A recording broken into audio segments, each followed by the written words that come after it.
Today, we're diving into a moment when the Olympic flame was almost completely snuffed out by the Cold War. This is the incredible story of the 1980 Moscow Olympics, a time when the world's biggest sporting event became a political battlefield, and the consequences, well, we're still talking about them today. Okay, let's just jump right in.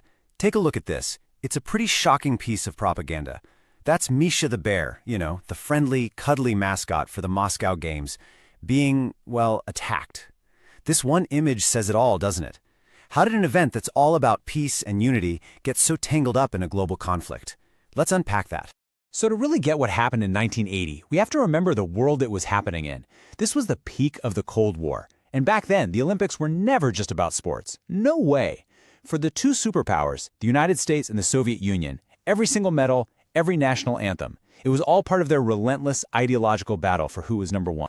And this timeline really shows you just how fast things went south. The 70s actually started with a bit of a thaw in the Cold War, this period called détente, where there were these big arms control talks. But that good feeling, it didn't last. As you can see, tensions just started creeping up and up until December 1979, when one single event lit the fuse and put the world on a collision course. That flashpoint was a military invasion, an action that would trigger the single biggest Olympic boycott in the history of the Games. This was it.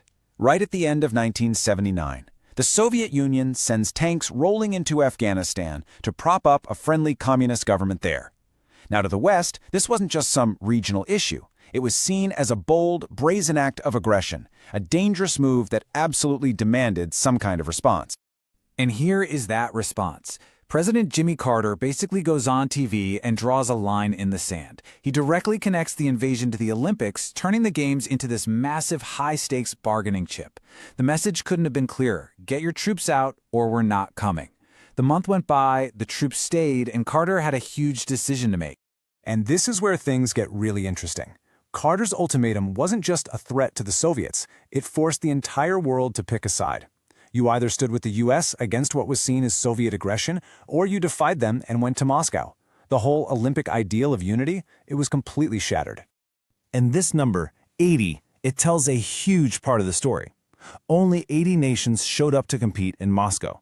Now, to put that into perspective, that was the smallest turnout for a Summer Olympics in decades. The boycott had a massive, visible impact. And look, this wasn't just America and its usual allies. You had major economic powers like West Germany and Japan joining in. But what's really fascinating is who else joined. Even communist China, a rival of the USSR, and influential African nations like Kenya decided to stay home. This was a broad global coalition saying no. But amidst all this geopolitical maneuvering, we can't forget about the real human cost. Imagine this. Thousands of athletes who had spent 4 years, their entire lives really, training, sacrificing, pushing their bodies to the absolute limit for this one moment. And just like that, the dream was gone. Not because they lost, but because of a political decision made thousands of miles away. So, with so many of the world's best athletes staying home, the real main event wasn't in the stadiums anymore. It shifted to the media. This thing turned into a full-blown propaganda war, with both East and West fighting to control the story of the 1980 Olympics. And these two images just sum it up perfectly. On one side, you have the official Misha the bear, right? Cute, friendly, the face the Soviet Union wanted to show the world. And then on the other side, you have the Western take, the big, aggressive Russian bear, a symbol of military power, literally crushing the Olympic spirit that Misha was supposed to represent. Two bears, two completely opposite stories. Each side's media machine just went into overdrive. Soviet state news? Well, they pretended the whole Afghanistan thing had nothing to do with it. They painted the Games as a roaring success and the boycott as just a petty American failure.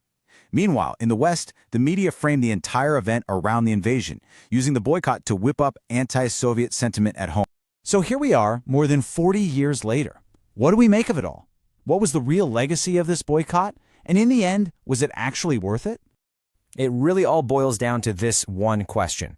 Was it a success? And honestly, to answer that, you really have to look at it from a few different angles.